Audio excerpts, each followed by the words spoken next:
All right, so we've moved into the month of February now. It's the first week of February, and this is what we're kind of starting things off with. 5.3 truck. We'll have a new build update coming out for that as soon as we get some more parts for it. We're waiting on some things to come in that we've ordered, camshaft and some other small parts.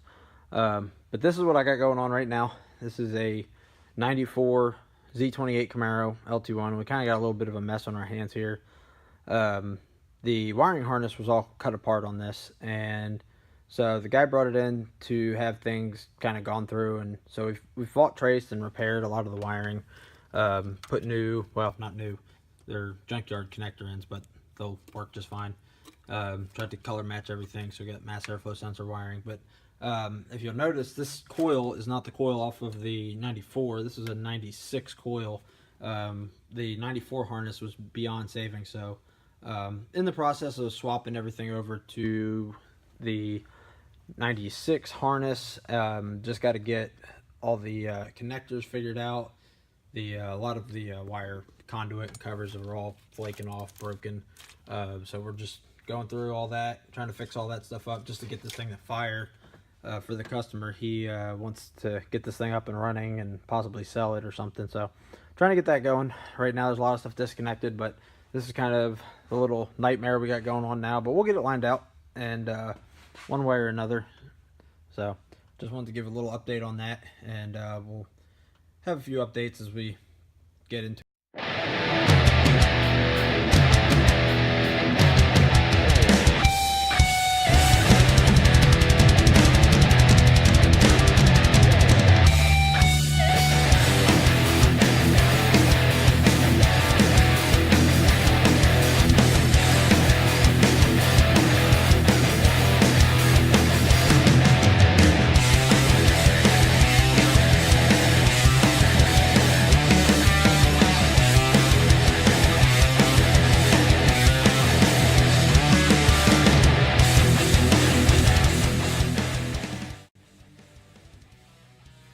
Alright, just got wrapped up with the truck tune that we just did.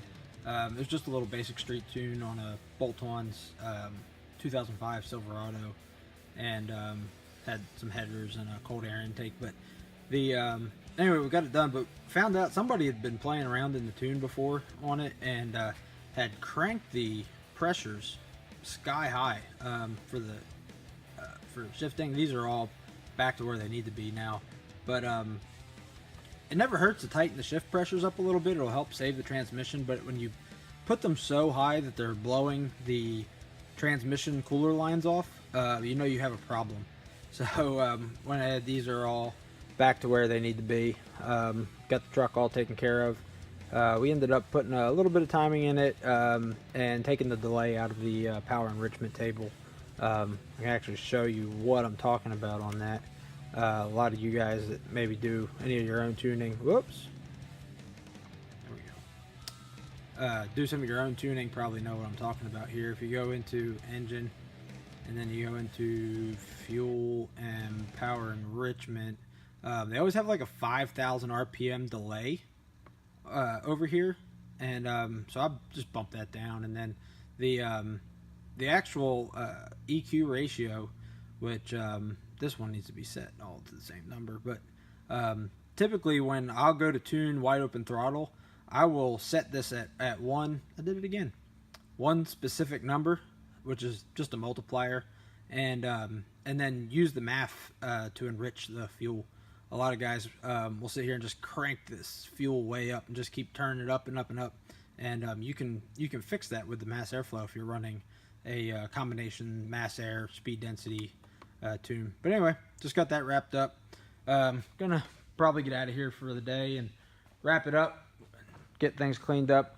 We got a Dodge truck over here that Dad's working on, and he's doing a little transmission swap on it. It's a 2005 2500 5.9 Cummins that unfortunately appears to be a flood truck.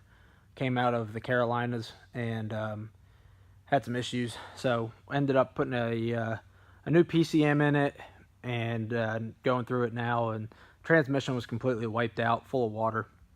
But it's got a bunch of sinister diesel parts on it, and some other stuff. So it's got an Edge programmer on it. But yeah, this is the truck, and it's got stacks out of the bed, which I'm not really a fan of. But hey, some guys like that stuff.